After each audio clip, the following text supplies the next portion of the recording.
Please wait here. No discussion about 267 anymore. Please. Sri Shakti Singh Gogil. Sri Shakti Singh Gogil. No more. No. Sri Shakti Singh Gogil. Is not there? Yes. You please address. सभापति महोदय, No, you address or you are going to address or you are not going to address. You tell me. Are you going to address or not? I am going to call the next member. Please listen to me. No.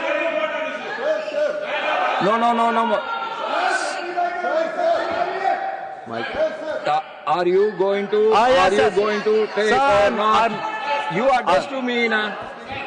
सभापति Please go back to महोदय, your seat. मैं This is एक not बहुत good. You he- please go back to your seat. No. बहुत ही गंभीर issue पे This ruling आपके has been जरिए given regarding 267 सरकार का- already. No more entertainment. ज्ञान- Please, are you going or not? You please tell me. Sir आका I am going to the call the other I member. Am speaking sir, I am speaking Sri sir, जो सुभाषिष मैं आपके पुंडिया जी। जरिए, अरे sir 0 overs के साथ Sri Subhasis Kundia ji. Sri Subhasis Kundia ji. Jai Jagannath. First of all, I would like to convey my best wishes to you, sir.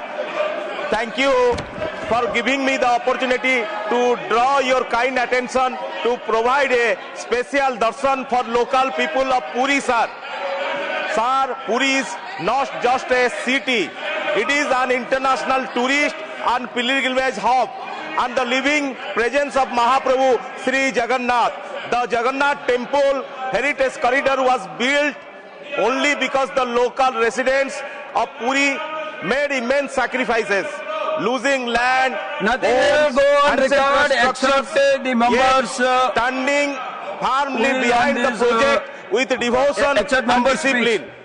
From Rath Yatra to Chandan Yatra, from daily rituals to emergency arrangements, it is the people of Puri who soldier the responsibility so that the world can have darshan, sir. But ironically, sir, the same people who protected, preserved and served the temple for generations can no longer access their own Lord without struggling through overwhelming tourist congestion. Sir, repeated appeals have been made, delegation have spoken, community groups have written, yet the government of Odisha has not bothered to create a special darshan system for permanent residents, sir. A very basic facility that respects traditional rights and daily worship, sir. Sir, it is my important to recall that the previous government, under the leadership of my leader, Sri Naveen Patnaik, ensured a dedicated entry arrangement for local residents through the Western Gate by showing their ID proof, sir. A thoughtful step that recognized their traditional and daily connection with the temple, sir. Sir, tourists come and go, but the people of Puri live with Jagannath, serve Jagannath and breathe Jagannath every day, sir. Their demands is neither political nor preferential. It is cultural, traditional and emotional, sir, and long overdue. Therefore, I urge the central government to intervene and ensure a hassle-free darshan mechanism exclusively for permanent residents of Puri, sir. Jai Jagannath, Bande Utkal Janani. Shriman Sujit Kumar ji. Sir, through my 0-hour submission, I request the government to discontinue the use of the title Lord for British Viceroys and Governor Generals in our school textbooks, NCERT books, government documents and official websites, sir. Sir, I did a random check of all these websites, documents and school textbooks, and this is what I found. Sir, the NCERT history textbooks of class 8 and 12 in numerous chapters has dozens of references as Lord Curzon, Lord Lytton, Lord Mountbatten, Lord Dalhousie, to name a few. Similarly, sir, the official websites of several government departments and ministries, such as Ministry of Culture, Press Information Bureau, PIB, Archaeological Survey of India, ASI, just to name a few, and also the Raj Bhavan, which is now the Lok Bhavan of Bihar, has blatantly used the word Lord to describe British governors, generals and viceroys. Sir, we all know that historically, British viceroys and governor generals were referred as Lord. Sir, during the British rule, the British colonial rulers used and abused the power to give titles for their imperialistic designs and to promote this false narrative of racial superiority. Sir, this was a title given by the British to the British for the British needs. But, sir, why should we continue to place them on a demigod-like pedestal by calling them Lord, particularly when many of them have committed such horrendous and barbaric crimes against us? It is rather sad and unfortunate, sir, that after 75 years of independence, we continue to do so. And when our own freedom fighters are not referred to with such reverence. Sir, a vibrant democracy like ours, which also is the largest and the oldest democracy on earth, should not, sir, continue this practice, as this perpetuates a colonial mindset. It goes against the spirit of social equality and also goes against the letter and spirit of our own constitution, sir.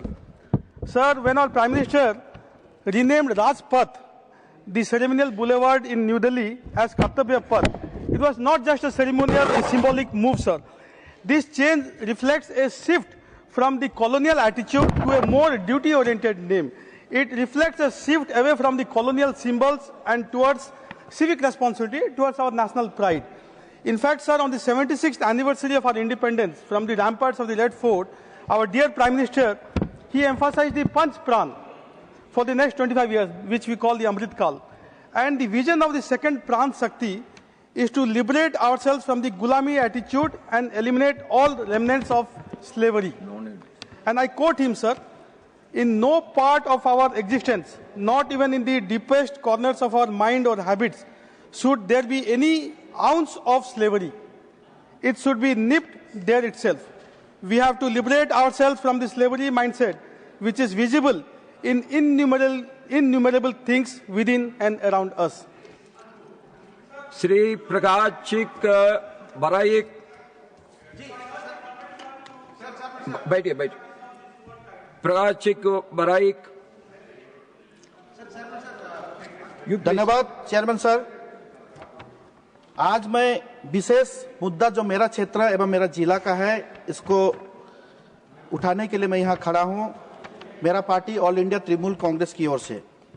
Chairman sir, मैं 2024 winter session में ही 0 our में ही अपना वक्तव्य में बोला था, अलीपुरद्वार जिला के मादरीहाट विधानसभा के बीरपड़ा दलगांव रेलवे स्टेशन एवं अलीपुरद्वार जिला के कुमारगाम विधानसभा के कामाख्यागुड़ी रेलवे स्टेशन में रेलवे ओवरब्रिज बनाने की प्रतिक्रिया एवं बनाने का कार्य करने के लिए मैं अपना वक्तव्य में बोला था। रेलवे डिपार्टमेंट से मुझको रिप्लाई भी मिला, लेकिन अभी तक काम शुरू नहीं हुआ है। चेयरमैन सर, ये कार्य बहुत ही अनिवार्य है, क्योंकि रेल क्रॉसिंग के बाद में अस्पताल, कॉलेज, स्कूल एवं मार्केट है एवं यातायात की समस्या मैक्सिमम होती है। बहुत ऐसा घटना हो चुका है जो पेशेंट रेलवे क्रॉसिंग रेलवे फाटक नहीं क्रॉसिंग करने का कारण उनका मृत्यु भी हो चुका है। कुमारगाम विधानसभा के कामाख्यागुड़ी में कामाख्यागुड़ी 1, कामाख्यागुड़ी 2, भोलका 1, भोलका 2, ख्वाडांगा 1, ख्वाडांगा 2, भाटीबाड़ी से लेके पारोकाटा, ये अंचल प्रभावित होते हैं। इनके साथ बीरपड़ा के बीरपड़ा 1, बीरपड़ा 2, सोहो, लंकापड़ा एवं हंटापड़ा ये अंचल प्रभावित होते हैं। चेयरमैन सर, माननीय मुख्यमंत्री सुश्री ममता दीदी के आशीर्वाद से जिला प्रशासन के द्वारा एनओसी रेलवे को दिया भी गया है, लेकिन ये कार्य पूरा नहीं होने का कारण विभिन्न प्रकार का समस्या का फेस करना पड़ रहा है। मैं आपके माध्यम से मंत्रालय को बोलना चाहता हूं कि इस तरह का अवहेलना नहीं, राज्य सरकार द्वारा जो भी कार्य राज्य सरकार द्वारा जो भी प्रपोजल केंद्र सरकार को भेजा जाता है, विशेषकर पश्चिम बंगाल के लिए हम लोगों को सौतेलेपन का व्यवहार किया जाता है। एक तरफ एक नीति है जो ऑनरेबल सुप्रीम कोर्ट के द्वारा डिसीजन दिया गया कि मनरेगा का पैसा गरीब मजदूरों को पश्चिम बंगाल पे दिया जाए, 52,000 करोड़ 52,000 करोड़ रुपया जो पावना पैसा है, ये पैसा हम लोग अभी तक नहीं पाए हैं। मैं आपके माध्यम से लंबित ये डिमांड को पूरा करने के लिए रेल मंत्रालय को बोलना चाहता हूं, ये जल्द से जल्द यह कार्य शुरू करे। जय हिंद, जय बांग्ला। धन्यवाद। श्री इराना कडाडी। ಮಾನ್ಯ ಸಭಾಪತಿಗಳೇ ನಮಸ್ಕಾರ. ಕರ್ನಾಟಕದ ಕಬ್ಬು ಬೆಳೆಯುವ ಕೋಟ್ಯಾಂತರ ರೈತರು ಮತ್ತು ಸಕ್ಕರೆ ಉದ್ಯಮಕ್ಕೆ ಸಂಬಂಧಿಸಿದಂತೆ ಗಂಭೀರ ಸಮಸ್ಯೆಗಳನ್ನು ನಾನು ಈ ಸದನದ ಮೂಲಕ ಕೇಂದ್ರ ಸರ್ಕಾರದ ಗಮನ ಸೆಳೆಯಲು ಬಯಸುತ್ತೇನೆ. ಈ ಅವಕಾಶ ನೀಡಿದ್ದಕ್ಕಾಗಿ ತಮಗೆ ಧನ್ಯವಾದಗಳನ್ನು ಕೂಡ ಅರ್ಪಿಸುತ್ತೇನೆ. ದೇಶದ ಕೃಷಿ ಆಧಾರಿತ ಪ್ರಮುಖ ವಲಯದಲ್ಲಿ ಸಕ್ಕರೆ ಉದ್ಯಮವು ಕೂಡ ಒಂದು ದೊಡ್ಡ ಉದ್ಯಮವಾಗಿದೆ. ಇದು ಕೋಟ್ಯಾಂತರ ಜನ ರೈತರು, ಕಾರ್ಮಿಕರು, ವ್ಯಾಪಾರಿಗಳು ಮತ್ತು ಉದ್ಯಮಿಗಳು ಪ್ರತ್ಯಕ್ಷ ಮತ್ತು ಅಪ್ರತ್ಯಕ್ಷವಾಗಿ ತಮ್ಮ ಜೀವನೋಪಾಯವನ್ನು ಇದರಲ್ಲಿ ಕಂಡುಕೊಂಡಿದ್ದಾರೆ. ಕರ್ನಾಟಕ ರಾಜ್ಯದಲ್ಲಿ 81 ಸಕ್ಕರೆ ಕಾರ್ಖಾನೆಗಳು ಕಾರ್ಯನಿರ್ವಹಿಸುತ್ತಿವೆ. ರೈತರ ಕಠಿಣ ಪರಿಶ್ರಮದ ಫಲವಾಗಿ ದೇಶದ ಸಕ್ಕರೆ ಉತ್ಪಾದನೆಯಲ್ಲಿ ಕರ್ನಾಟಕ ರಾಜ್ಯವು 3ನೇ ಸ್ಥಾನದಲ್ಲಿದೆ. ದೇಶದ ಒಟ್ಟು ಸಕ್ಕರೆ ಉತ್ಪಾದನೆಯಲ್ಲಿ 16% ಕರ್ನಾಟಕದಲ್ಲಿ ಉತ್ಪಾದನೆಯಾಗುತ್ತದೆ. ರಾಜ್ಯದಲ್ಲಿ ಸುಮಾರು 7.5 ಲಕ್ಷ ಹೆಕ್ಟೇರ್ ಪ್ರದೇಶದಲ್ಲಿ ಕಬ್ಬು ಬೆಳೆಯಲಾಗುತ್ತಿದ್ದು, ಇದರಿಂದ ಸುಮಾರು 45 ಲಕ್ಷ ಮೆಟ್ರಿಕ್ ಟನ್ಗಳಷ್ಟು ಸಕ್ಕರೆ ಉತ್ಪಾದಿಸಲಾಗುತ್ತದೆ. ಹಾಗೂ ಸುಮಾರು 270 ಕೋಟಿ ಲೀಟರ್ ಎಥೆನಾಲ್ ಉತ್ಪಾದಿಸುವುದರ ಜೊತೆಗೆ ಬಹಳ ದೊಡ್ಡ ಪ್ರಮಾಣದಲ್ಲಿ ಬೆಲ್ಲ ಉತ್ಪಾದನೆ ಕೂಡ ಮಾಡಲಾಗುತ್ತದೆ. ಪ್ರಧಾನಿ ನರೇಂದ್ರ ಮೋದಿ ನೇತೃತ್ವದ ಕೇಂದ್ರ ಸರ್ಕಾರವು ರೈತರ ಕಲ್ಯಾಣಕ್ಕೆ ಬದ್ಧವಾಗಿದೆ. ರೈತರ ಕಠಿಣ ಪರಿಶ್ರಮಕ್ಕೆ ತಕ್ಕ ಆದಾಯ ನೀಡುವ ಹಿನ್ನೆಲೆಯಲ್ಲಿ ಸುಮಾರು 23 ಬೆಳೆಗಳಿಗೆ ಬೆಂಬಲ ಬೆಲೆ ಘೋಷಿಸಲಾಗಿದೆ. ಜೊತೆಗೆ ಕಬ್ಬಿನ ಬೆಳೆಗೂ ಕೂಡ ಪ್ರತಿ ಟನ್ಗೆ 3,550 ರೂಪಾಯಿಗಳ ನ್ಯಾಯಯುತ ಮತ್ತು ಲಾಭದಾಯಕ ಬೆಲೆ ಘೋಷಿಸಿರುವುದನ್ನು ನಾನು ಸ್ವಾಗತಿಸುತ್ತೇನೆ. ಕಬ್ಬು ಬೆಳೆಯುವ ರೈತರ ಹಿತದೃಷ್ಟಿಯಿಂದ 3 ಬೇಡಿಕೆಗಳ ಬಗ್ಗೆ ಕೇಂದ್ರ ಸರ್ಕಾರದ ಗಮನ ಹರಿಸಬೇಕೆಂದು ನಾನು ವಿನಂತಿಸುತ್ತೇನೆ. ಪ್ರತಿ ಬಾರಿ FRP ದರ ನಿಗದಿ ಮಾಡುವಾಗ ಕಬ್ಬಿನ ರಿಕವರಿಯನ್ನು 9.5ರಿಂದ 10.25ಕ್ಕೆ ರಿಕವರಿ ಪ್ರಮಾಣವನ್ನು ಏರಿಕೆ ಮಾಡಲಾಗಿದೆ. ಆದರೆ ಕರ್ನಾಟಕ ರಾಜ್ಯದ ಕಬ್ಬು ಬೆಳೆಯ ಸರಾಸರಿ ರಿಕವರಿ 9.5 ಆಗಿರುವುದರಿಂದ 10.25ಕ್ಕೆ ಹೆಚ್ಚಿಸಿರುವ ರಿಕವರಿ ಪ್ರಮಾಣವನ್ನು ಮರುಪರಿಶೀಲಿಸಿ 9.5 ರಿಕವರಿ ಪ್ರಮಾಣವನ್ನು ಇಳಿಕೆ ಮಾಡಲು ಕೋರುತ್ತೇನೆ. FRP ದರ ನಿಗದಿ ಮಾಡುವಾಗ ಕಬ್ಬು ಕಟಾವು ಮತ್ತು ಸಾರಿಗೆ ವೆಚ್ಚ ಸೇರಿಸಿ ದರ ನಿಗದಿ ಮಾಡಿರುವುದು ವೈಜ್ಞಾನಿಕವಲ್ಲದ ಕಾರಣ ಕಬ್ಬು ಕಟಾವು ಮತ್ತು ಸಾರಿಗೆ ಹೊರತುಪಡಿಸಿ FRP ದರ ನಿಗದಿ ಮಾಡುವುದು ತೀರಾ ಅಗತ್ಯವಾಗಿದೆ. 2019ರಿಂದ ಸಕ್ಕರೆಯ MSP ದರ ಪ್ರತಿ ಕೆಜಿಗೆ ಕೇವಲ 31 ರೂಪಾಯಿ ಮಾತ್ರ ಇದ್ದು ಅದನ್ನು ಹೆಚ್ಚಿಗೆ ಮಾಡಿರುವುದಿಲ್ಲ. ಈ ಕಾರಣದಿಂದ ಸಕ್ಕರೆ ಕಾರ್ಖಾನೆಗಳು ರೈತರ ಕಬ್ಬಿಗೆ ಹೆಚ್ಚಿಗೆ ದರ ನೀಡಲು ಹಿಂದೇಟು ಹಾಕುತ್ತಿವೆ. ಆದರೆ ಈಗಾಗಲೇ ಮುಕ್ತ ಮಾರುಕಟ್ಟೆಯಲ್ಲಿ ಪ್ರತಿ ಕೆಜಿಗೆ ಸುಮಾರು 40 ರೂಪಾಯಿಯಂತೆ ಸಕ್ಕರೆ ಮಾರಾಟವಾಗುವ ಕಾರಣ ಸಕ್ಕರೆ MSP ದರವನ್ನು ಹೆಚ್ಚಿಗೆ ಮಾಡುವುದು ಅನಿವಾರ್ಯವಾಗಿದೆ. ಇದರಿಂದ ಕಬ್ಬು ಬೆಳೆಗಾರರು ಮತ್ತು ಸಕ್ಕರೆ ಉದ್ಯಮಕ್ಕೆ ಹೆಚ್ಚು ಸಹಾಯವಾಗಲಿದೆ. ಕರ್ನಾಟಕ ರಾಜ್ಯದಲ್ಲಿ 270 ಕೋಟಿ ಲೀಟರ್ ಇಥನಾಲ್ ಉತ್ಪಾದನೆಯಾಗುತ್ತಿದ್ದು, ಕರ್ನಾಟಕ ರಾಜ್ಯಕ್ಕೂ ಕೂಡ ಇಥನಾಲ್ ಮಾರಾಟಕ್ಕೆ ಹೆಚ್ಚಿನ ಅವಕಾಶ ನೀಡಬೇಕಾಗಿ ವಿನಂತಿಸುತ್ತೇನೆ. ಇದರಿಂದಾಗಿ ಕೋಟ್ಯಾಂತರ ಜನ ರೈತರು, ಕಾರ್ಮಿಕರು, ಉದ್ಯಮಿಗಳು, ವ್ಯಾಪಾರಸ್ಥರು ಇದರ ಲಾಭವನ್ನು ಪಡೆಯಲಿಕ್ಕೆ ಸಾಧ್ಯವಿದೆ. ಹೀಗಾಗಿ ಈ ವಿಷಯವನ್ನು ಗಂಭೀರವಾಗಿ ಪರಿಗಣಿಸಿ ಕಬ್ಬು ಬೆಳೆಗಾರರ ಸಹಾಯಕ್ಕೆ ಬರಬೇಕಾಗಿ ನಾನು ಈ ಸದನದ ಮೂಲಕ ಕೇಂದ್ರ ಸರ್ಕಾರವನ್ನು ವಿನಂತಿಸುತ್ತೇನೆ. ಧನ್ಯವಾದಗಳು ಸಭಾಪತಿಗಳೇ. ಶ್ರೀಮಾನ್ ರೈಕಾ ಕೃಷ್ಣಯ್ಯ. Respected Chairman, education is the key to progress, especially higher education, which provides the cutting edge and skilled manpower. But quality of higher education is declining and is a matter of concern for all stakeholders as well as for the whole nation.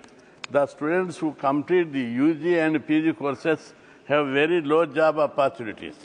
Another serious issue is the gap between demand and supply, implying that youth are not eligible for job market. This leads to widespread unemployment among the higher educated graduates. To improve the quality of education in India, we must maintain parameters of quality of education. The parameter of quality education are sufficient number of quality faculty members, profile of students entering into the higher education, infrastructure of the education institution, curriculum, appropriate teaching method, examination pattern, learning sources, national agencies, government policies, and institutional leadership. India is one of the largest education systems of the world. Therefore, different stakeholders must work through these parameters on their respective level to maintain and improve the quality of higher education in India. India higher education has expanded in quantity but lacking behind in terms of quality. India cannot progress until the higher education system is qualitatively among the enough, because the poor quality is resulting in low employability, low performance of specialized individuals, lack of innovative and creative ideas, which are the key elements to stresses the progress and present time.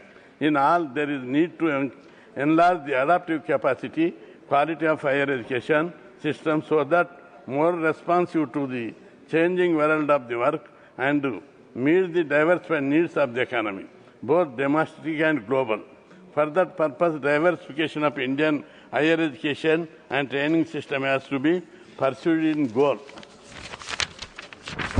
This can be achieved by the having proper mix and public and private, formal and informal, non-formal institutions. In this view, therefore, we urgent attention review the main respect related to the quantity concern higher education. Shri Raghav Chadha ji. Sir, आए दिन हम अपने mobile phone की app पर एक button दबाते हैं और नोटिफिकेशन आता है, your order is on it's way, order delivered, your ride has arrived. लेकिन इस नोटिफिकेशन के पीछे अक्सर एक इंसान होता है जिसे हम एक्नॉलेज नहीं करते। सर, मैं बात कर रहा हूं जोमेटो और स्विगी के डिलीवरी बॉयज की, ओला उबर के ड्राइवर की, ब्लिंकिट जेप्टो के राइडर की और अर्बन कंपनी के प्लम्बर, ब्यूटिशियन जैसे अन्य लोगों की। सर, सरकारी भाषा में इन्हें गिग वर्कर कहा जाता है, लेकिन मैं इन्हें invisible wheels of the Indian economy के नाम से बुलाता हूं। सर, आज मैं इनका दर्द इस सदन में रखना चाहता हूं।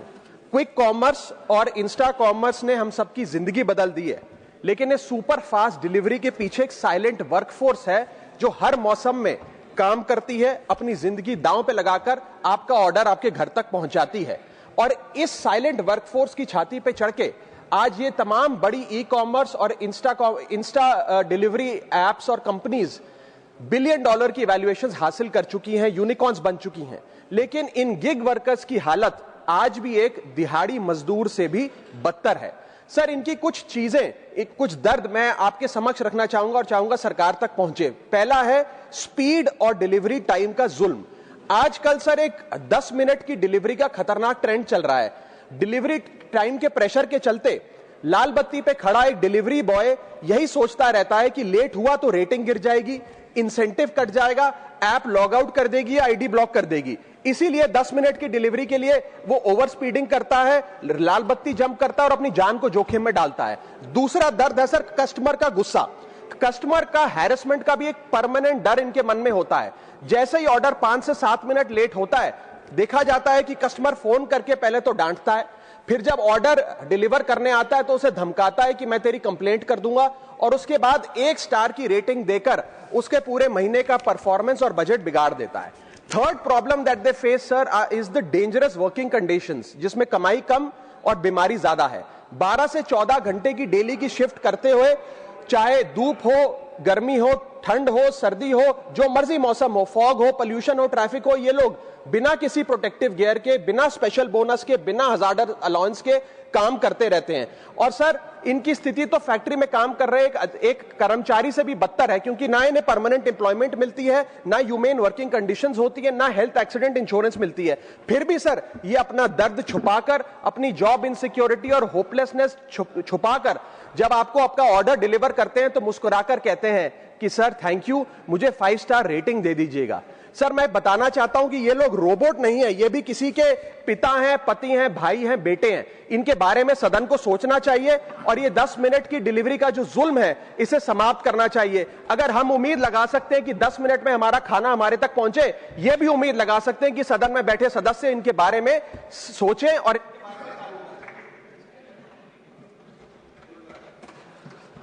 श्रीमती सुधा मूर्ति जी। Thank you, sir, giving me an opportunity. Children are our future, and we should develop our children in good value system, good education, sports, and many other activities. Akashat patitam toyam yatha gacchati sagaram. Every drop of water, maybe through cloud, through riverlet, or through river, goes to an ocean. So are the children. What we bring up, everything goes to their future. But I'm really worried about regulation, about the today's scenario. In modern days, social media has become very popular. And there are many, many advantages of social media, which I don't want to talk here, but I want to talk the other side of the social media. Many parents use their innocent children because they are not even aware what they are doing. They are exposed to different type of costumes, dress, commercialization, and put them on a social media so that they can have 10,000, 1 million, 500,000 followers. This will help them financially a lot for parents, I'm aware of it. But what happens to the child? The child will lose its innocence. The child doesn't give permission because the child is not aware of it. It will affect in a long range, it will affect the children's psychology. They will not learn how to go to, how to do any activity, social activity or sports, even a good education. Children become a source of income to parents. And the social media, they take the advantage of social media. Now, a country like France, where there is a kind of regulation is there on children who are on the social media. You cannot expose them in a different costume. You cannot have, when they are taking bath, you can't take that picture because you do not know. Sometimes people with a bad set of mindset, they may use those photos for something else.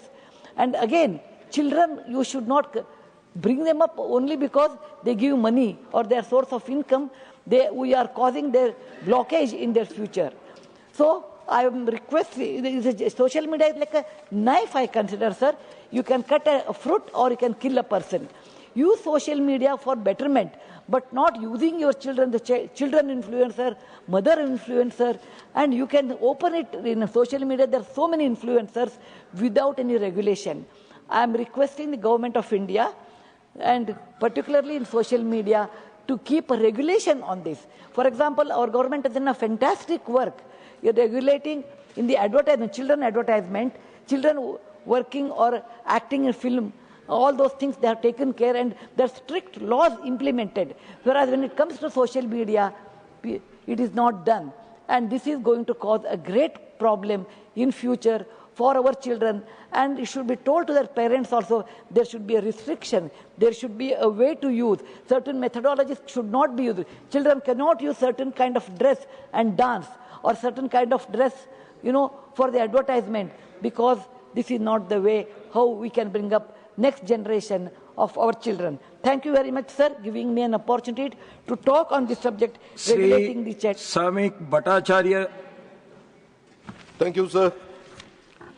कोई मंदिर मस्जिद का लड़ाई नहीं, कोई हिंदू मुसलमान की विभाजन नहीं, लेकिन हुआ क्या था? मालदा जिला की पांडुआ में जीतू संथाल ने अपने जीवन की कुर्बानी दे दिया था ब्रिटिश गोलियों को सामने। उसका लक्ष्य यही था, आदिनाथ मंदिर को उन्होंने पुनरुद्धार करने के लिए लड़ाई लड़ा था, ये सन्यासी दल लेकर के। और आज क्या हो रहा है? ये हिस्टोरिकली डॉक्यूमेंटेड है। J.D. Begler, a Masur Orientalist, J.H. Ravenshaw, the collector of Malda, from 1865 to 1867, they have documented the different evidences जो वो हिंदू मंदिर होने का दावा था। नहीं, nothing will go on. सारे आर्किटेक्चरल एविडेंस को मिटा दिया जा रहा है। मैडम प्लीज, सबे बारात के दिन कोई आदिनाथ टेम्पल का सामने आज पत्थर फेंका जा रहा है गणेश जी का मूर्ति का ऊपर। गणेश जी को मूर्ति को शैतान का कहने वाला है। बोल रहे शैतान की मूर्ति है, तुमको जन्नत मिलेगा। कितना दिन चल सकते हैं? हम इतिहास को मिटा नहीं सकते, हम हमारे धरोहर को छोड़ नहीं सकते, हम हमारा सांस्कृतिक बिरादर से मिटा नहीं सकते, लेकिन ये चल रहा है पश्चिम बंगाल पे। अभी बाबरी मस्जिद का नींव डालने वाला है उधर, और को आदिनाथ मस्जिद नहीं है, वो आदिनाथ की मंदिर है। इसका हिस्टोरिकल एविडेंस है, ये ऐसा का डॉक्यूमेंट है और उसको करने देना चाहिए। That should be declared as a ticketed monument, उसका ऊपर स्टडी होना चाहिए। उस सारे हिंदू एडिफिट्स, लोटस, जोनीपीठ, शिवलिंग, लक्ष्मी माँ के हाथ उस शॉप को मिटा रहे हैं, उसको बंद करना चाहिए। हमें सरकार की पास एक गुजारिश है जो उसको प्रोटेक्ट करना चाहिए। काटरा मस्जिद भी वही है, आदिनाथ टेम्पल भी वही है, ज्ञान पापी भी वही है। पूरा हिंदुस्तान की नजर मिटा घुमा रहे ये लोग। जो लोग आज प्रोटेस्ट कर रहे हैं, पश्चिम बंगाल में बाबरी मस्जिद का बनाने का घोषणा किया एसी का पार्टी का विधायक, और हम लोग हिंदुस्तान में होने नहीं देंगे। ये बाबर और राम की लड़ाई नहीं है, ये भारत की धरोहर को, शशांक को, उस लुटेरा सुल्तान सिकंदर शाह को जो अत्याचार था पूरा मालदा जिला का ऊपर, जो पंडुआ का ऊपर, और जीतू संथाल की बलिदान अब मिटा नहीं सकते, और बाबरी मस्जिद बनाने का हिम्मत भी कोई नहीं कर सकते।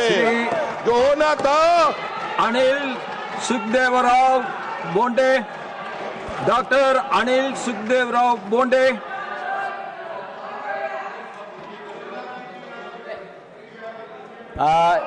सर धन्यवाद सभापति महोदय।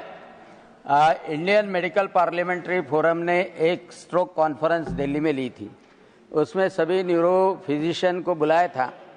अब उन्होंने कुछ सजेशंस जो दिए मैं रखना चाहता हूँ। भारत में स्ट्रोक की वजह से बहुत सारी मॉर्बिडिटी, विकलांगता और मॉर्टेलिटी भी होती है। हार्ट केयर सेंटर बहुत ज़्यादा है, लेकिन हर डिस्ट्रिक्ट पे अच्छे क्वालिटी के स्ट्रोक केयर सेंटर निर्माण करने की आवश्यकता है। माननीय प्रधानमंत्री नरेंद्र जी मोदी इनके द्वारा आयुष्मान भारत और आयुष्मान योजना में सभी वृद्ध लोगों को फ्री हेल्थ सुविधा मिलती है, लेकिन एक स्ट्रोक के लिए प्रिवेंशन के लिए भी काम एनसीडीएस के माध्यम से होता है, non communicable health diseases, blood pressure पे कंट्रोल, डायबिटीज पे कंट्रोल, और कुछ हैबिट्स स्मोकिंग, टोबैको कंजम्पशन वो कंट्रोल में किए तो स्ट्रोक प्रिवेंशन हो सकता है। लेकिन स्ट्रोक में जो ब्लॉकेज के कारण होता है थ्रोम्बोटिक स्ट्रोक, उसको इमीडिएटली अच्छे से सुविधा मिली, उसका ट्रांसपोर्टेशन, पेशेंट का transportation with in hours 6 hours हुआ, तो वो क्लॉट डिजॉल्व करने का थ्रोम्बोलिसिस और थ्रोम्बोक्टोमी ये सभी जगह पे अच्छे से हो सकता है, और उसके वजह से विकलांगता रोकी जा सकती है। सर इस स्ट्रोक के वजह से, विकलांगता के वजह से सोशली और इकोनॉमिकली वो फैमिली डिस्टर्ब हो जाती है, और उसके वजह से ये स्ट्रोक रेडी हॉस्पिटल बढ़ाना और डिस्ट्रिक्ट लेवल पे डेडिकेटेड स्ट्रोक यूनिट्स करना बहुत जरूरी है। उसमें पब्लिक प्राइवेट पार्टनरशिप, टेलीमेडिसिन का इनिशिएटिव भी ले सकते हैं, और जितने जल्दी से जल्दी पेशेंट को वहां तक पहुंचा सके तो उसको सुविधा अच्छी तरह से मिल सकती है। उसके बारे में जन जागरण करना वो भी बहुत ही महत्वपूर्ण है। न्यूरो फिजिशियन जो है, न्यूरोलॉजिस्ट जो है वो डिस्ट्रिक्ट लेवल पे, तालुका लेवल पे अवेलेबल नहीं होते, लेकिन टेलीमेडिसिन के माध्यम से उनकी सलाह अच्छी तरह से ले सकती है। तो स्ट्रोक का रेट जो भारत में ज्यादा है और उसके वजह से विकलांगता भी बढ़ती है, और ओल्ड एज में सभी डिपेंडेंसी बढ़ती है, वह कंट्रोल करने के लिए अच्छे स्ट्रोक केयर सेंटर बनाए जाए, यह मैं रखता हूं। धन्यवाद सभापति महोदय। आपको धन्यवाद कि हम लोग का फोटो आया। श्री रविचंद्र वाडी Raju. I want to bring to the notice of this House 2 urgent issues that are affecting the daily lives of people in Hyderabad and Telangana. Sir, my BRS party leader KCRG has done tremendous work in turning Hyderabad into a truly global city. Sir, the first issue is metro rail and urban transport delays. The Hyderabad Metro Phase 2 project is still not approved by the central government. Without this project, the airport corridor, IT corridor and fast-growing suburbs cannot be connected properly. Also, MMTS Phase 2 has been pending for many years and is still incomplete. Because of the delays, traffic congestion in Hyderabad is getting worse every day. People are spending hours in traffic, losing time, money and productivity. Sir, the second issue is the slowdown in the IT sector in Hyderabad. Many IT companies have reduced hiring and some are laying off employees. New investments in the city are also slower compared to previous years. This is creating serious job insecurity among young engineers and fresh graduates who are waiting for opportunities. Sir, Hyderabad is one of India's most important IT and innovation centers. For the city to grow, both good transport and a strong IT sector are necessary. Therefore, sir, I request the Union Government to approve Hyderabad Metro Phase 2 immediately and fast track and complete MMTS Phase 2, sir, and announce support for the IT sector and encourage new investments and job creation, sir.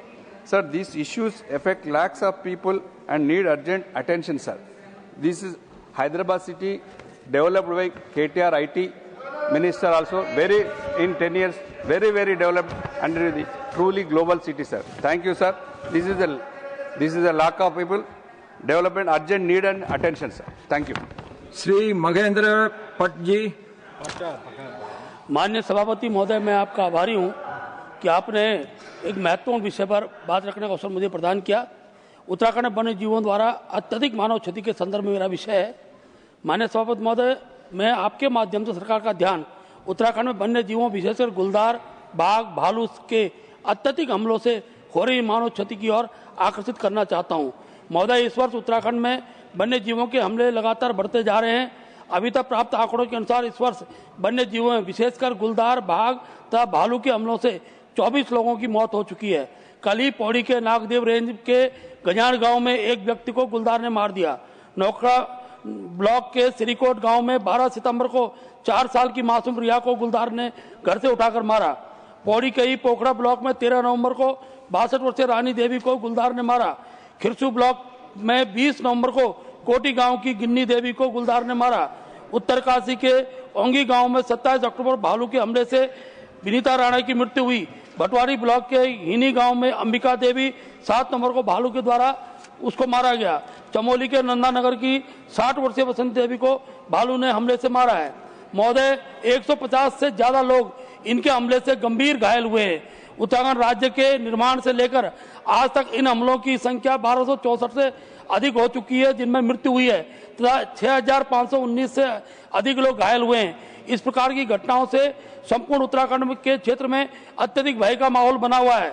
महोदय, मेरा सरकार से निवेदन है, वन्य जीवों से लोगों की सुरक्षा हेतु विशेष कार्य योजना तैयार होनी चाहिए। वन्य जीवों के हमले से मृत लोगों के परिजनों को राज्य सरकार के साथ साथ केंद्रीय सहायता का प्रावधान होना चाहिए तथा घायलों के संपूर्ण उपचार के लिए केंद्र सरकार द्वारा निःशुल्क उपचार की नीति बनाई जानी चाहिए। ये बहुत ही महत्वपूर्ण विषय महोदय जो मैं आपके सम्मुख रखा है। धन्यवाद। श्रीमती माया नरोलिया जी। धन्यवाद माननीय सभापति जी, आपका बहुत बहुत धन्यवाद करती हूं कि आपने मध्य प्रदेश राज्य के नर्मदापुरम जिले और नरसिंहपुर जिले की महत्वपूर्ण विषय पर हमें बोलने का अवसर प्रदान किया। माननीय सभापति जी, मैं आपका ध्यान नर्मदापुरम एवं नरसिंहपुर जिले की जनता से जुड़े 2 अत्यंत महत्वपूर्ण और अपरिहार्य रेल संबंधी विषयों की ओर आकर्षित करना चाहती हूं। माननीय जी, विषय 1 ट्रेन संख्या 12171 आवलिक 12172 का ठहराव। माननीय महोदय जी, पहली मांग है ट्रेन संख्या 12171 आवलिक 12172 LTT Haridwar super fast express का ठहराव नर्मदापुरम रेलवे स्टेशन पर सुनिश्चित करने के लिए। हजारों अनुयायी शांति कुंज हरिद्वार की ओर भी प्रस्थान करते हैं। यह ट्रेन मुंबई से हरिद्वार के बीच चलती है और उत्तर भारत जाने वाले यात्रियों के लिए बेहद महत्वपूर्ण है। नर्मदापुरम और आसपास के क्षेत्रों से बड़ी संख्या में श्रद्धालु, छात्र, व्यापारी और सरकारी कर्मचारी प्रतिदिन यात्रा करते हैं। माननीय जी, वर्तमान में इस सुपरफास्ट ट्रेन का ठहराव न होने से क्षेत्र के हजारों यात्रियों को भारी असुविधा हो रही है। यदि रेलवे इस पर केवल 2 मिनट का वाणिज्यिक ठहराव दे दे तो यह क्षेत्र की जनता के लिए एक बहुत बड़ी राहत होगी। माननीय रेल मंत्री जी यहाँ पर हैं। माननीय रेल मंत्री जी बहुत तीव्र गति से काम कर रहे हैं और हमारे अनेक प्रस्तावों को उन्होंने स्वीकार भी किया है। मैं उनसे सादर अनुरोध करती हूँ। माननीय जी, विषय दूसरा, नर्मदापुरम से कोलकाता हेतु सीधी ट्रेन नहीं है। माननीय जी महोदय, आपके माध्यम से मैं रेल मंत्री जी को और सदन को अवगत कराना चाहती हूं कि नर्मदापुरम से कोलकाता के लिए एक सीधी नई ट्रेन सेवा शुरू करने से संबंधित है। धार्मिक, व्यापारिक और सांस्कृतिक दृष्टि से महत्वपूर्ण इस नगरी नर्मदापुरम से कोलकाता के लिए कोई सीधी रेल सेवा उपलब्ध नहीं है। माननीय महोदय जी, जनता को मजबूरन इटारसी या अन्य दूरस्थ स्टेशनों से यात्रा करनी पड़ती है। यह केवल सुविधा की दृष्टि से नहीं बल्कि आवश्यकता का प्रश्न है। अतः मैं आपके माध्यम से माननीय रेल मंत्री जी का ध्यान पुनः आकर्षित करना चाहती हूं कि नर्मदापुरम और नरसिंहपुर की जनता की इस उचित और जरूरी मांग को जन सुविधा में ध्यान में रखते हुए अति शीघ्र अनुमोदित किया जाए। माननीय का बहुत बहुत धन्यवाद। श्री मोहम्मद नदीमुल हक। Thank you, sir. Sir, blue-collar workers are people who work in manufacturing, construction, maintenance sectors and more. India's economic ambitions rest on a labor force of more than 50 crore people, most of whom work in blue-collar and low-wage occupations. For all this government's big talk about skill development among youth, only 4% of youth have received formal, vocational or technical training. Another 17% have received informal training. This means that 4 out of 5 young entrants are not skilled to work in industry. So let me expose the Pradhan Mantri Kaushal Vikas Yojana. Started in 2015, this flagship scheme has trained just 1.6 crore people. Sir, barely 3% in the last 10 years of India's workforce. तो आप ही बताइए sir, ये scheme fail हुआ या पास हुआ? Let me expose one more scheme today, sir. The National Apprenticeship Promotion Scheme, launched 9 years ago with a target of 46 lakhs. It has failed well below the target. This Modi government only talks about skilling, but when it comes to target met, the achievements are poor. I have given you, sir, 2 examples. While on the subject of blue-collar workers, I must point out that the finance minister completely yesterday on figures in companies where blue and white collar workers are employed. She said 7,000 companies shifted out of Bengal in 14 years. So what she didn't say, here is what she didn't say, that between 2011 and 25, over 1 lakh companies were registered in Bengal, an increase of 83%. Yes, sir, 7,500 companies were added every year in Bengal. In the last 5 years, 40,000 companies were incorporated and only 1,700 were shifted out, sir. A country this large cannot grow when the government is dishonest about its figures. Yes. A country this large cannot rely on the strength of an unskilled workforce. Sir, आपके द्वारा मैं विनती करता हूं कि skill the youth of a nation. Skill the youth of a nation. जय बांग्ला, जय हिंद, वंदे मातरम। Shri A D Singh ji, Shri A D Singh ji. Thank you, Chairman, sir. India, despite being the youngest nation in terms of population, is facing serious crisis with an increasing number of suicides among its youth aged 15 to 29 years, which constitutes about 40% of the population. According to the National Crime Records Bureau, 2022 data, over 1.70 lakh suicides were recorded in the country, of which more than 56,000 were in the 15-29 age group, accounting for nearly 1/3 of all such deaths. Alarmingly, the suicide rate among Indian youth is reportedly around 10 times higher than that of China. This trend undermines the demographic dividend that India hopes to benefit from and raises grave concern about the mental and social well-being of its younger population. There are multiple reasons contributing to this phenomena. Academic pressures continue to be one of the leading causes, particularly among students preparing for competitive exams like NEET and JEE. Cities like Kota have become notorious for student suicides due to high expectation and performance-related stress. Unemployment and financial insecurity are also major stresses, with youth unemployment hovering around 16%, leading to frustration and a sense of hopelessness.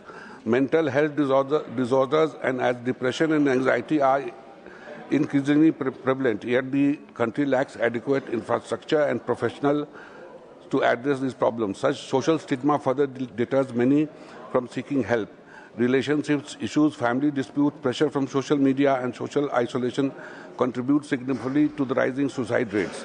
This situation has deep implications for India's future. The loss of productive young lives directly impacts national growth and weakens the very foundation of the demographic advantage. The various governmental initiatives to create employment opportunities and reduce economic and mental stress among youth have not been able to make any impact on the condition of the youth. Going forward, the country needs a coordinated national suicide prevention strategy that includes increased mental health funding, widespread school and college-based counseling services, sensitization campaign to reduce stigma, and proactive family and peer support system. The well-being of this youth must become a national priority to ensure that India's demographic dividend does not turn into demographic burden. The government should take concrete and immediate action in this regard. Thank you, Chairman, sir. Shri Shakti Singh Gohil ji, 1 minute. You have to utilize when the time has been allocated to you. If you are not utilizing, hereafter it will be very difficult for the chair to give you another chance. Sir, no. You have to utilize it. I ask you to address me, but you are not addressing. What I can do now, please. Let him complete. Let him complete. धन्यवाद सभापति महोदय, मैं आपका धन्यवाद करता हूं कि आपने एक गंभीर मसले पे मुझे बोलने का मौका दिया। माननीय सभापति महोदय, मैं आपके जरिए सरकार से ये भी गुजारिश करूंगा कि इस इश्यू को पॉलिटिकल दृष्टिकोण से ना ले, राजकीय दृष्टिकोण से ना ले, इंसानियत और मानवता के तौर पे इसको जरा देखिएगा। गुजरात में सभापति महोदय, दीपावली आते आते सारे मॉनसून क्रॉप रेडी होता है। दीपावली का दूसरा दिन होता है हमारे न्यू ईयर गुजरातियों का, और न्यू ईयर के बाद तुरंत ही क्रॉप कटिंग शुरू होती है। बदकिस्मती से इस बार पूरा क्रॉप तैयार था और दीपावली के 2 दिन से लेके लगातार बारिश होती रही। किसानों की पूरी तैयार हुई फसल बुरी तरह से खत्म हो गई। पूरे पैसे लग गए थे उसके ऊपर, पूरा खर्चा लग गया था। सभापति महोदय, पूरे देश में किसानों के लिए बीमा फसल योजना है, गुजरात में नहीं है। गुजरात में बीमा फसल योजना बंद हुई है और इसी को लेके सभापति महोदय मैं ये कहना चाहता हूं कि जो परिस्थिति गुजरात में पैदा हुई है, उस परिस्थिति में किसान आत्महत्या कर रहा है। किसी भी लाइव क्रिएचर के लिए जिंदगी से ज्यादा महंगा कुछ नहीं होता है। आप इसको राजनीतिक मत लीजिए। अगर आपका मुआवजा ठीक है तो किसान क्यों आत्महत्या करेगा? बार बार किसान आत्महत्या कर रहा है। आपको ये नहीं भूलना चाहिए कि किसान किसी पॉलिटिकल पार्टी का सभापति महोदय, किसान इसलिए मैं कह रहा हूं कि सर, जामनगर के द्वारका के पास किसान आत्महत्या करता है और लिखता है कि मैंने मेरे गहने गिरवे रख के पैसे लगाए थे, क्रॉप फेल हुआ है, मैं आत्महत्या कर रहा हूं। दूसरा किसान पत्थर शरीर पे बांध के कुएं में गिर के गिर सोमनाथ के ऊना में आत्महत्या करता है, लिखता है कि मेरा क्रॉप फेल हो गया है। तो इंसानियत से लीजिए इसको, पॉलिटिकल मत लीजिए इसको। अरे वो राजीव गांधी थे जिन्होंने पहली बार किसान के लिए बीमा फसल योजना लाए। टोकन पैसों में किसानों को अगर कोई मिलता था तो राजीव गांधी प्रधानमंत्री थे, उन्होंने शुरू किया। आपने गुजरात में बंद किया है। मेरी ये मांग है सभापति महोदय, इसको इंसानियत के तरीके से ले। अभी जो मुआवजा गुजरात में दिया जा रहा है वो बिल्कुल मजाक समान हो है, पूरा पैसा नहीं मिल रहा है। तो मेरी मांग है कि भारत सरकार को इंटरवीन होना चाहिए, भारत सरकार को पूरी तरह से किसानों को पैसा देना चाहिए। धन्यवाद सभापति। रघुनाथ रेड्डी गारू, श्री मेहता रघुनाथ रेड्डी गारू।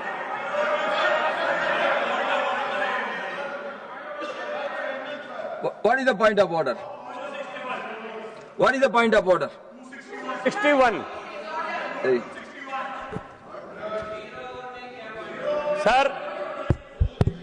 सर अभी माननीय नदीमुल हक जी बोल रहे थे तो उन्होंने ये कहा था कि फाइनेंस मिनिस्टर ने हाउस को अभी उन्होंने इस्तेमाल किया है।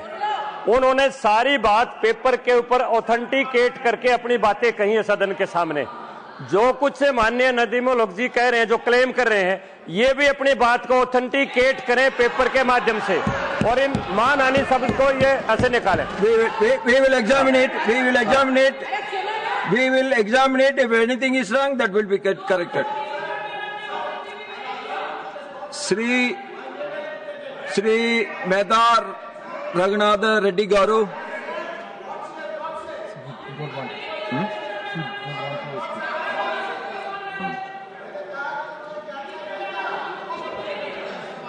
श्री नरेश बंसल जी,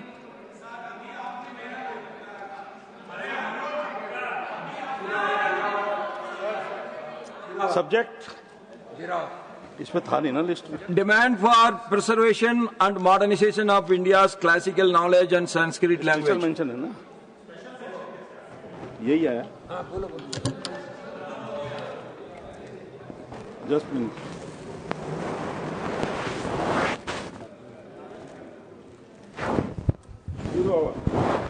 वैश्विक स्तर पर संस्कृत भाषा भारतीय ज्ञान परंपरा पर लगातार चिंतन मंथन और सभी देशवासियों को पारंगत करने हेतु उच्च कदम की आवश्यकता। संस्कृत भारतीय ज्ञान परंपरा की आधारशिला है। संस्कृत के आधार पर ही मानव सभ्यताओं का विकास संभव हुआ है। हम सभी को ज्ञात है कि विश्व की अधिकतर भाषाओं की जड़ें किसी न किसी रूप में संस्कृत से जुड़ी हुई हैं। सनातन संस्कृति के इतिहास और वैदिक काल को देखें तो समस्त वेद, पुराण व उपनिषदों की रचना संस्कृत में ही की गई है, जिससे उच्च कोटि समस्त ज्ञान समाहित है ब्रह्मांड का। संस्कृत भाषा अनादि अनंत है। योग, गणित, व्याकरण, कालगणना, पर्यावरण आदि का ज्ञान संस्कृत में निहित है। आज संस्कृत में लिखे गए पुरातन ज्ञान पर नवीन विज्ञान शोध हो रहे हैं, परंतु भारतीय अपने इस दुर्लभ प्राचीन ज्ञान से दूर हो रहे हैं। जो चीज बचपन से कंठस्थ होनी चाहिए थी वो आज हमें विदेश से मिल रही है या उसी ज्ञान का लाभ उठा शोध मिल रहे हैं। वर्तमान समय में वैज्ञानिक, सामाजिक, नैतिक और आध्यात्मिक उत्थान में भारतीय ज्ञान परंपरा व संस्कृत का महत्वपूर्ण योगदान है। इसमें वर्णित जीवन मूल्य एवं सांस्कृतिक विरासत अंतर्राष्ट्रीय एकता को सुदृढ़ करते हैं। वैश्विक स्तर पर संस्कृत भाषा और भारतीय ज्ञान परंपरा पर लगातार चिंतन मंथन हो रहा है। नासा ने भी संस्कृत को एक वैज्ञानिक और कंप्यूटर अनुकूल भाषा के रूप में मान्यता दी है।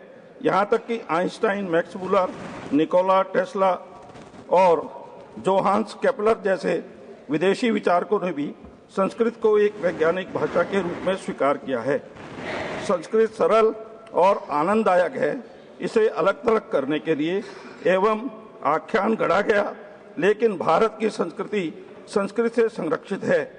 आदरणीय प्रधान सेवक नरेंद्र भाई मोदी जी सरकार ने उपनिवेशिक मानसिकता से बाहर निकलने के लिए व पुरातन संस्कृति पर गर्व करते हुए इस दिशा में महत्वपूर्ण कदम उठाए हैं। Question hour. Thank you. Last line. Question number